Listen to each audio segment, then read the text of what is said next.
जब हम कोशिश करते हैं कि हम भक्ति करें और उसके लिए जो भी असुविधाएं आती हैं उससे लड़ने की कोशिश करते हैं, तो भगवान हमें लड़ने के लिए बुद्धि भी देते हैं, शरीर में शक्ति भी देते हैं और ज्ञान भी देते हैं। जैसे आपने देखा, प्रहलाद ने लड़ाई किया। प्रहलाद ने पूरे उनका जो राज्य था उसमें जितने लोग थे, उनके पिता हिरण्यकश्यपु, यहाँ तक कि माता भी पति के कारण प्रहलाद को जहर दी थी। प्रहलाद को जब जहर पड़ा था तो उनकी माता भी शामिल थी उसमें। तो भगवान प्रहलाद को शक्ति दिए लड़ने की, या ध्रुव महाराज को शक्ति दिया। वो जंगल में जाके इतने छोटी अवस्था में तपस्या किए, बिना खाए पिए, और सांप बाघ सब जंगल में होते हैं पर कोई उनको कुछ नहीं कर पाए।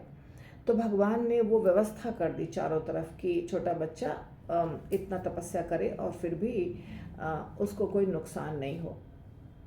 तो हमने देखा कि भगवान प्रहलाद को हेल्प किए, भगवान ध्रुव महाराज को हेल्प किए, भगवान शबरी माता जो बहुत लंबे समय तक रामचंद्र जी का इंतज़ार कर रही थी और उनके इंतज़ार में फल फूल इत्यादि चुन करके रखती थी, तो उनको भगवान ने शक्ति दी कि वो तपस्या कर सकें इतने लंबे समय तक।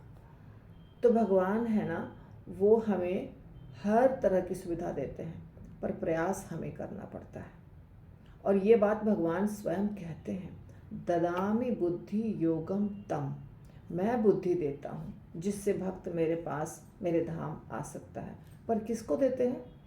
तेषाम सतत युक्ताना, जो लगातार प्रयास करता है।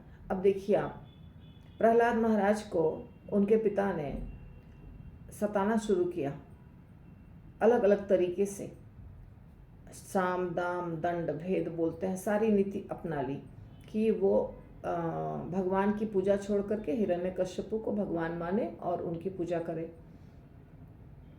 लेकिन प्रहलाद महाराज ने छोड़ा नहीं, वो भगवान का नाम लेना नहीं छोड़े और हिरण्यकश्यपु को भगवान नहीं माने। उन्होंने कहा नहीं, आप भगवान नहीं हैं, भगवान तो हरि हैं, आप भी उन्हीं के पुत्र हैं, ऐसा समझाते रहे। इसी प्रकार हमने देखा कि कैसे प्रभुपाद ने बहुत कोशिश की, बहुत बहुत तपस्या किया, बहुत कष्टों को झेला और फाइनली अपने गुरु के वचन को करके दिखाया जो उनके गुरु ने दिया था, पाश्चात्य देश में जाकर के प्रचार करना। तो जब हम प्रयास करते हैं सतत, तेषाम सतत युक्तानाम, जब हम लगातार प्रयास करते हैं तो भगवान हमें बुद्धि देते हैं क्या करने की? भक्ति करने की और फाइट करने की, विपरीत परिस्थिति से लड़ने की, और उसके आधार पर हम सफल होते हैं। सफल हम नहीं होते हैं, सफल हमें भगवान करते हैं। भगवान का जो इंतज़ाम है वो हमको दिखाई नहीं देता है, भगवान इंतज़ाम करते हैं एक भक्त के लिए और भक्त उस मुसीबत से बाहर निकल जाता है। और यदि भक्त को लगता है कि मैं बहुत बुद्धिमान हूँ, तो देखिए बुद्धि भी भगवान ही देते हैं। भगवान कह रहे हैं ददामि बुद्धि योगम तम, और ये सब करके भक्त भगवान के धाम पहुँच जाता है। तो जिस भी भक्त ने प्रयास किया है उसको सफलता मिली है। तो हमारा क्या कार्य है? प्रयास करना। भगवान का क्या कार्य है?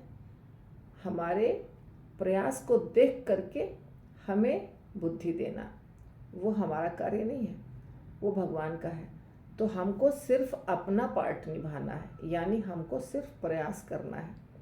फिर देखिए भगवान कैसे आपका सारा जुगाड़ लगा देते हैं ताकि आप भगवत धाम पहुंच जाएं।